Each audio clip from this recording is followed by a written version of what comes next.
Bistado ang umunoy sa buhatan ng ilang Chinese sa Peking carnapping para lamang makakubra ng benepisyo sa insurance. Ang mga suspect naharap sa patong-patong na reklamo, yan ang aking tinutukan. Nakunan ng CCTV ng karnapin ng SUV na ito sa Valenzuela noong isang linggo. Ang may-ari na isang Chinese tumawag sa 911 para i-report ang insidente.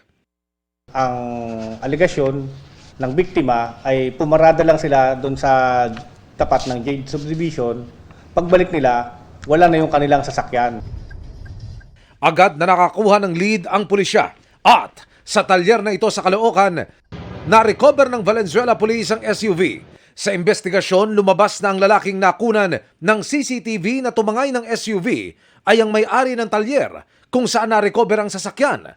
Isa rin siyang Chinese. Nakita po na may bumaba, lumapit sa sinasabing nakarnap na sasakyan. Nung paglapit niya, umilaw. Kita po sa CCTV footages na umilaw yung sasakyan. In our theory, mayroon siyang remote kasi napagana niya yung ilaw eh. Sabihin, lock or unlock, iilaw siya. Sa talyer, na-recover ng pulisya ang ilang pang piraso ng mga plate number, kabilang na ang plaka na para sa isang kaparehong model at kulay na SUV na nasangkot naman sa aksidente sa Bulacan noong isang taon. Ang SUV na ito natuntun din ng pulisya sa Valenzuela. Total wrecked na. Kalaunan, umamin umano ang Chinese na may-ari ng talyer na gawa-gawa lang ang carnapping incident na ito. Kakuntsaba raw niya ang kapwa niya Chinese na may-ari ng SUV na tumawag sa 911. Kapwa inaresto ng pulisya ang mga suspect na ayon sa pulisya isangkot sa modus na pinapalabas na nakarnapan sasakyan para makapag-claim sa insurance. Nag-file po kami ng perjury for doon sa kanyang pagsisinungaling na allegedly idiniklara niya na karnap pero in fact hindi naman pala totoo.